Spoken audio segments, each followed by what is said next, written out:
I'm pretty sure that I broke my toe the other day, and the summer weather is typically lousy. So I thought I'd take this opportunity today to review my tripod, the MeFoto Globetrotter. I've owned this for about 18 months now, which I think makes me quite well qualified to give you a review. I primarily use this for landscape and travel photography, and overall I really like it, but it's not perfect. Let me explain why. The tripod can be purchased in an array of different colours, which is a little bit gimmicky really. Typically I've gone for good old-fashioned boring black. You can purchase this in aluminium and carbon fibre models. I have the carbon fibre model, so that's what I'm primarily reviewing today. There aren't huge differences between the two models, but I will highlight where they differ in just a moment. When you purchase this tripod, you obviously get the tripod, you get a ball head, you get an Arca Swiss quick release plate, you get a carry case, and you also get some spikes to put into the bottom of your tripod legs. I will now cover the key benefits and the things I particularly like about the tripod before having a look at the things I don't like quite so much. This tripod is compact and lightweight. When it's folded down, it's about 41 centimeters in length, which is pretty good going. This means that it doesn't take up particularly very much of your bag, which is really useful when you're traveling.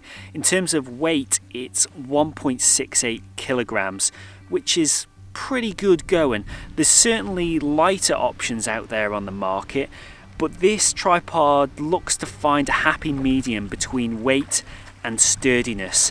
The actual aluminium version of this is just over 2 kilograms in weight, so there's not a huge weight differential between the two different versions of this tripod, but quite often with landscape and travel photography, every gram counts.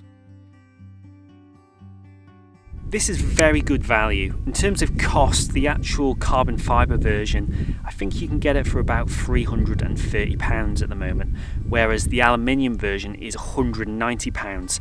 What I would say is, I'm not sure whether the weight difference between the two versions of the tripod justifies that price difference. I think there's question marks there, but overall, both versions are very, very good value. They are certainly not the cheapest out there, but they don't feel budget. I would probably classify them more as mid-range when you actually use them. And I think they offer a very, very good deal for what you get. The tripod offers good flexibility in shooting positions. The standard angle on the legs is probably about 30 degrees, but you can extend them out to about 60 degrees, and this allows you to get much closer to the ground, which is particularly useful for wide-angle landscape photography. It's also really good for actually adding extra stability to this tripod, which is useful when you've got heavier payloads on top or when you're shooting in windier conditions, for example. Also, the actual center column on this can actually be removed and inverted, so it actually points down, so you can kind of hang your camera underneath the actual tripod.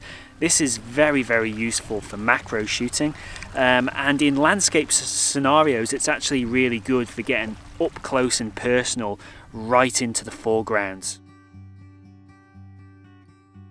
The ball head is pretty decent. Apparently it has a max load of 12 kilos, which I do find quite hard to believe. But having said that, the Nikon D850, which I shoot with, is pretty heavy, and I've got some quite bulky lenses to go with that, and it's never let me down with shooting with that, so I'm inclined to believe that they could well be telling the truth there, which means that this actual tripod offers a fantastic weight to max supported load ratio. The tripod head has a bubble level, which is always useful, and has 3 dials to control its movement. One controls the lateral panning movement of the head, and the other 2 lock the ball head in place. It's probably overkill to have 2 for locking the ball head, but it's always nice to have more control, not less. Overall, it's very smooth to use, locks really tight, and takes my setup very well. The tripod has a nice selection of added extra bonus features. The tripod feet, which are rubber, can be replaced with spikes, which is really useful for digging into unstable ground when you're shooting. Also, the center column has a spring-loaded hook, which is great for weighing down that center point in the tripod, just to enhance its stability that little bit more. I'm a big fan of the foam that is added onto one of the tripod legs. Fantastic in cold weather to protect yourself from pesky little things like frostbite. Also comes with a great carry case, which is really useful for some people. I personally don't use it, but some people might find it useful. And also on the tripod head, there's a great panning scale, which is fantastic for panoramic shooting. One of the tripod legs actually unscrews to allow you to convert this into a monopod, which I personally don't use ever, but it just adds a nice extra dimension of flexibility, particularly in travel circumstances. I think it's a really nice added feature that I don't see on too many tripods. The build quality of this tripod is superb, and if you didn't tell me how much it cost, I would assume it was a lot higher than it actually is. I've been very, very impressed, but there are a few caveats to that. This tripod has a decent max height. Its legs are broken down into 5 sections, which allows it to extend up to 1.6 meters above the ground. That is pretty good, I think. It's certainly not the best in class. There are tripods which extend even higher than that above the ground, and personally I probably would like this to go that little bit further, but it's all part and parcel of the cost-weight trade-off of this tripod. So that's it for the good points. Let's move on to some of the bad points. Stability could be better. Now don't get me wrong, 95% of the time this tripod is perfectly fine and really doesn't let me down. But there are some circumstances where you put this into kind of more extreme conditions where the wind is kind of howling or waves are kind of hitting the tripod, where its stability becomes a bit more questionable. And in those circumstances, I'd really like a heavier tripod, a chunkier tripod that can withstand those conditions a little bit more. So it's certainly not perfect in that regard, but again, that's all part of the cost-weight trade-off. I do have some serious build quality concerns about this tripod. Now here's a confession. This is actually the second Globetrotter that I've owned during the last 18 months. The first one I owned broke after about 10 months of use. One of these dials sheared off, and it was such a premature and weird fault that I ended up just putting it down to it being a faulty product. I gave MePhoto the benefit of the doubt, and I've continued to use the replacement tripod that I have. Whether I'm correct in assuming that that was just a one-off remains to be seen. Certainly, if it fails me again, I will not be using this tripod anymore. But so far, the second one I have hasn't let me down. So there are some serious question marks there, but to be fair to the MePhoto, I can't categorically say whether it's a failing in the design of this product or whether I was just particularly unlucky with that one tripod that I previously had. The twist locks on the legs can be a bit annoying. I think they're a bit Marmite. You either love them or hate them. I think they're really good for keeping dust and dirt out, but I don't know whether they feel as good as some of the other sort of systems that you get on more premium tripods.